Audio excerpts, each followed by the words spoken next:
Hello guys, ഇന്ന് ഓണമാണ്. അപ്പോൾ അതിൻ്റെ കുറച്ച് തിരക്കും കാര്യങ്ങളും ഒക്കെയാണ്. അപ്പോൾ സദ്യ ഉണ്ടാക്കാമെന്ന് കരുതി. ഇന്ന് സദ്യക്ക് നമ്മൾ അടിപൊളി കാബേജ് പച്ചടിയാണ് ആക്കുന്നത്. അപ്പോൾ അതിൻ്റെ പ്രിപ്പറേഷൻ എങ്ങനെയാണ് പറഞ്ഞുതരാമെന്ന് കരുതി. അപ്പോൾ നമുക്കതെങ്ങനെ ഉണ്ടാക്കാൻ നോക്കിയാലോ. അതിനു വേണ്ടി ഈ ഒരു കാബേജാണ് എടുത്തിട്ടുള്ളത്.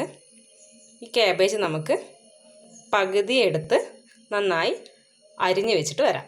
ഓക്കെ, അപ്പോൾ ഇതാ നമ്മൾ കാബേജൊക്കെ അരിഞ്ഞ് നല്ല വൃത്തിയാക്കി വെച്ചിട്ടുണ്ട്.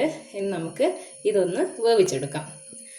ഒരു പിടി തേങ്ങ എടുത്തിട്ടുണ്ട്, 3 പച്ചമുളക്, ഒരു ചെറിയ കഷ്ണം ഇഞ്ചി, പിന്നെ ഒരു 3-4 കറിവേപ്പില, പിന്നെ ഒരു നുള്ളു കടുക്. ഇത് നമുക്ക് മിക്സിയിലിട്ട് നല്ല ഫൈനായിട്ട് അരച്ചിട്ട് വരാം.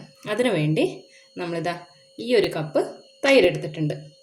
അപ്പോൾ നമുക്കിത് വേവിച്ച് വരാം, പിന്നെ ഇത് ഫൈനായിട്ട് അരച്ചിട്ട് വരാം. ഓക്കെ, അപ്പം ഞങ്ങളിത് നല്ല ഫൈനായിട്ട് അരച്ച് വന്നിട്ടുണ്ട്. അപ്പം നമ്മളിതാ കുക്കറിലേക്ക് നമ്മൾ ആ കാബേജ് ഇട്ടിട്ടുണ്ട്. ഇനി അതിൽ ഒരു നുള്ളു ഉപ്പ് കൂടെ ഇട്ടിട്ട് നമുക്കിത് വേവിച്ചെടുക്കാം.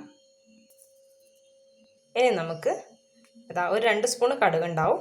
ഇത് ജസ്റ്റ് ഒന്ന് ക്രഷ് ചെയ്തിട്ട് വരാം.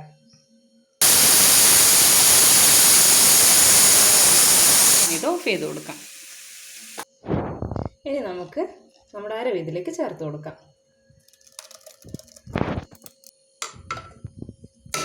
ഇതാ നമ്മൾ അരവും കുറച്ച് തൈരും കൂടെ ആഡ് ചെയ്തിട്ട് നന്നായി ഇളക്കി കൊടുക്കുക.